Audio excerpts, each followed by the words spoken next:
আর সামনেই হচ্ছে ঈদ উল ফিতর। ধরা হচ্ছে যে 31 মার্চ বা 30 মার্চ হচ্ছে আপনার ঈদ উল ফিতর অনুষ্ঠিত হবে। তো আমাদের অনেকেরই ঈদ উল ফিতরের ছুটি শুরু হয়ে গেছে, আমরা অনেকে বাড়ি চলে গেছি।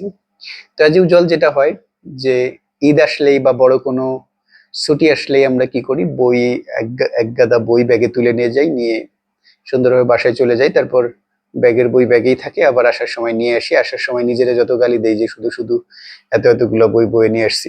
তো এটা আমাদের মোটামুটি কমন ফেনোমেনা। তো আজকের ভিডিওতে আমি একটু কথা বলবো যে আপনারা এই যে বিশাল একটা ছুটি কিন্তু শুধু স্কুল কলেজ ইউনিভার্সিটির শিক্ষার্থীদের জন্য না, আমরা যারা সরকারি চাকরি করি আমাদের জন্য কিন্তু বিশাল 9 দিনের একটা ছুটি। কেউ যদি আগে পরে আবার 27 তারিখের যে ছুটি, 27 তারিখে কেউ ছুটি নিয়ে রাখেন, তাইলে কিন্তু পুরা 11 দিনের ছুটি। আবার আগে পরে করে কেউ আরো বাড়ায়ও নিতে পারেন। তো এই যে গড়ে যদি ধরি 9 দিন, 10 দিন, 11 দিনের যে বিশাল ছুটি আমাদের জন্য, স্কুল কলেজ ভার্সিটির জন্য তো আরো বেশি। তো এই ছুটিটাকে আপনি মোটামুটি কিভাবে কাজে লাগাতে পারেন, বিশেষ করে যাদের সামনে হচ্ছে পরীক্ষা আছে, প্রিলি, রিটেন বা ভাইবা আছে, তাদের ক্ষেত্রে এই সময়টা কিভাবে স্পেন্ড করা উচিত, চলেন শুরু করা যাক। প্রথমত আপনি ডিসাইড করেন যে আপনার আপকামিং কোন ইম্পর্টেন্ট পরীক্ষাটা আছে, যে ঈদের পরপরই কোন পরীক্ষাটা অনুষ্ঠিত হবে। ধরে নিলাম আপনি 44 বিসিএস ভাইভা প্রার্থী, তাহলে আপনার কাজ হচ্ছে, আমার যেটা মনে হয়, যে এক গাদা বই ব্যাগে করে না নিয়ে আপনি শুধু 44 বিসিএস ভাইবার জন্য যে প্রিপারেশনটা নেবেন, ওই রিলেটেড আপনি এখন একটা বই পড়েন, দুইটা বই পড়েন, তিনটা পাঁচটা, যে কয়টা বই পড়েন ওই কয়টা বই নিয়ে যান, মানে আপনার ফোকাসটা যাতে থাকে ওখানে। এখন আপনি বলতে পারেন যে একটা সাবজেক্ট বা একটা বিষয় পড়তে গিয়ে তো আহ, বিরক্ত চলে আসতে পারে, পাশাপাশি আপনি সাপোর্টিভ আরেকটা বই নিতে পারেন, যে ওইটা যখন ভালো না লাগবে, যে আপনি ম্যাথ নিলেন, ম্যাথ করলেন এইটা। তারপর ধরেন আপনার সামনে রিটেন আছে, ওই রিটেনটাকে ফোকাস করে যে প্রস্তুতির জন্য যে কয়টা বই লাগে, একটা দুইটা তিনটা, সেটা আপনি নিয়ে যান। এক গাদা বই নিয়ে যান না, তাহলে কোনোটাই হবে না। আমি আমার অভিজ্ঞতা থেকে বলি, আমি লাস্ট কয়েক বছরে আমার মনে পড়ে যে আমি যখন বাসায় যাইতাম কি করতাম, একটা খাতা, একটা বই। কোন বই? কারণ আমার কাছে যেটা মনে হইতো যে আহ, সামনে আমার হচ্ছে, যেমন যখন 45 রিটেন ছিল, তখন আমি কি করতাম যে সায়েন্স বইটা নিয়ে যেতাম, বিজ্ঞান লিখিত, যে এই পার্টটা ডিফিকাল্ট লাগতেছে, তো আমি শুধু ওই একটা বই নিয়ে যেতাম, ওইটা মোটামুটি পড়তাম।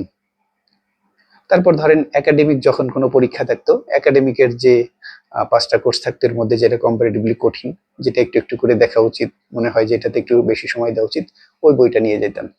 তো আপনাদের ক্ষেত্রেও আমি যেটা সাজেস্ট করবো যে আপনার একটা, দুইটা, সর্বোচ্চ তিনটা বই নিয়ে যান, যেটা আপনারা পড়তে পারবেন। এক গাদা বই নিয়ে কোনোটাই পড়া হয় না।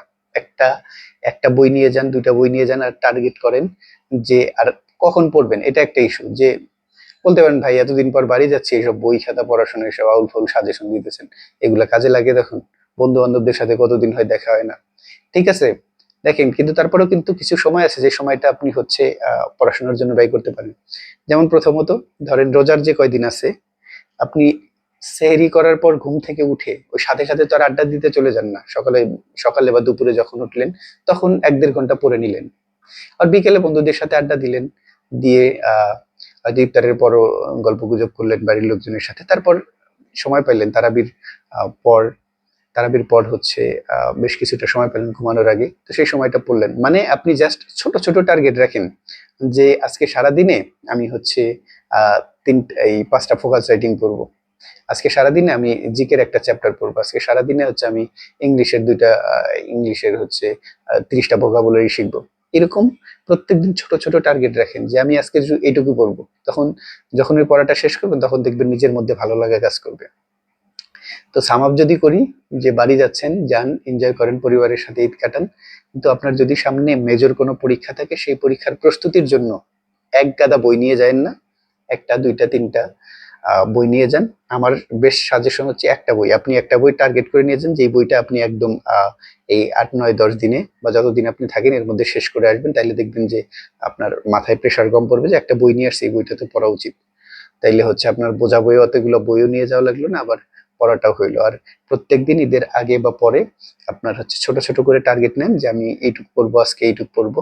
তাইলে দেখবেন যে ওই জিনিসটা হচ্ছে আপনার পড়তে পারবেন।